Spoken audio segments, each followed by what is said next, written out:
Hey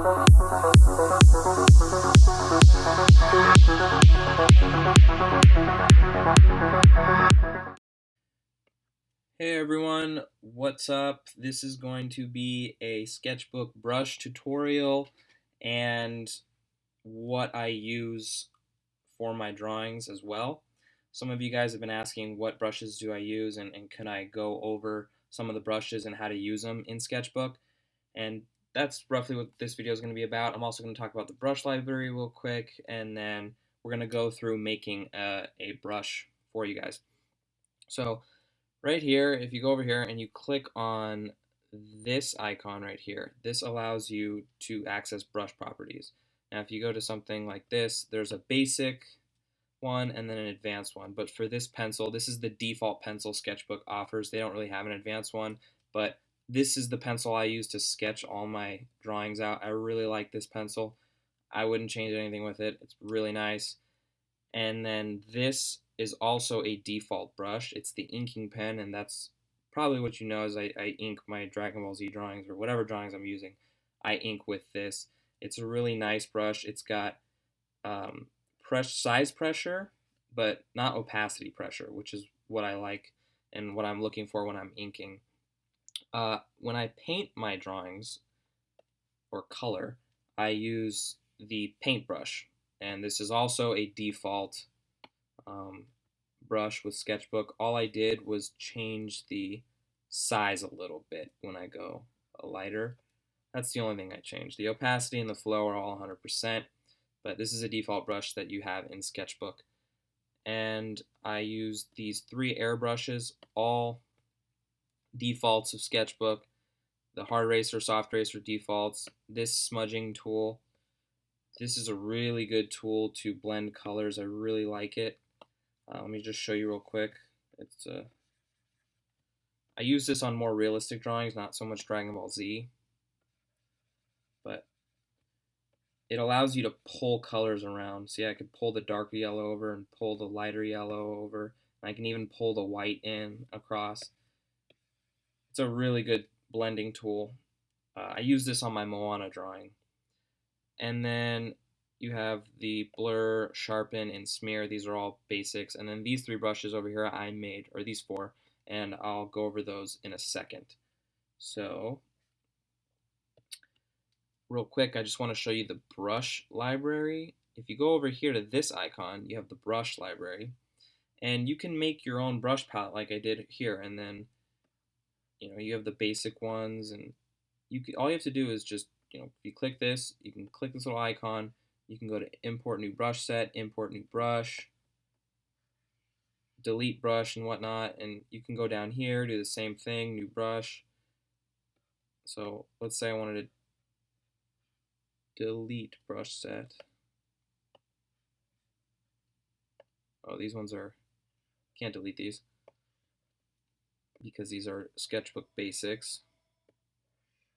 Let's move them down here. But now we can delete this brush set. So if you want to make a new brush set, you just go over here, import new brush set. Import new brush set. Oh, it's down here. Okay. And then you can just drag whatever brush you want into this folder. And then you just click this, and then you can rename it to whatever you want. Brushes. And that's how you make a folder and add stuff around. And if you look at this, all these brushes come with Sketchbook. And of course you can download more brushes. Like I downloaded these manga brushes from Sketchbook's website, leaves, weather elements, blood, all of that stuff. You can skin textures. This is a really good one if you want to make characters, realistic characters. All these can be downloaded from Sketchbook website for free. It's pretty easy. So now let's get into creating our own brush like I did with these ones. So this one I like to use for like my dragon eye, more realistic drawings, more organic, not really like a Dragon Ball Z drawing where it's a hard line like this, as opposed to like this is a very loose, and you can just keep going over it and darken the opacity, and it's a very nice brush that I like to use and that I did use for my dragon eye.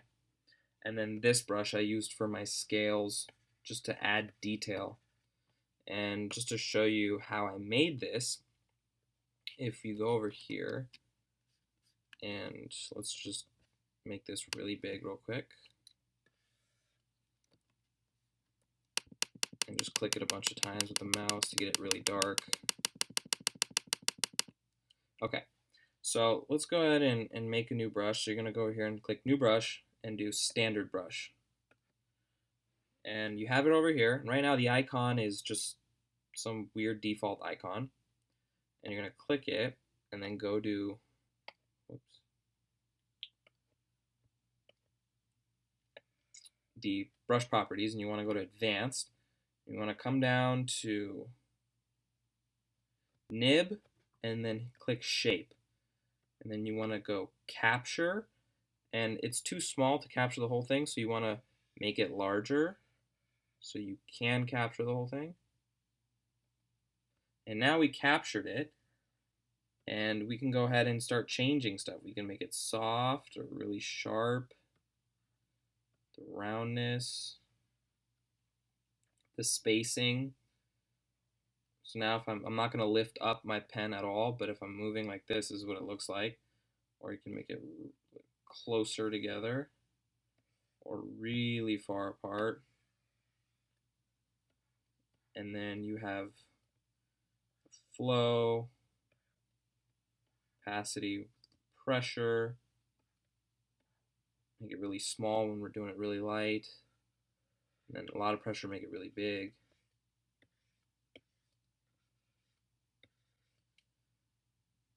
And yeah, so once you just import all of that, or you capture it, you can just pretty much go through here and do whatever you want. Change the randomness, flow randomness, opacity randomness,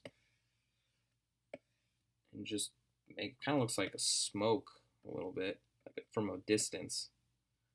So yeah, you could basically make any brush you want. You can also import pictures right here as brushes. And then see, like right here, I made a star as a brush.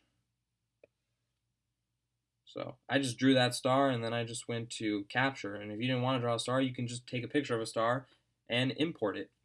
So really good features Sketchbook has, and it allows you to do all these cool things. Here's another brush I made off of a Photoshop brush. Let me get rid of this, show it to you. And if you guys are interested in these actual brushes, just let me know and then I can send them to you or give you the advanced properties. And here's another brush that I used for the scales.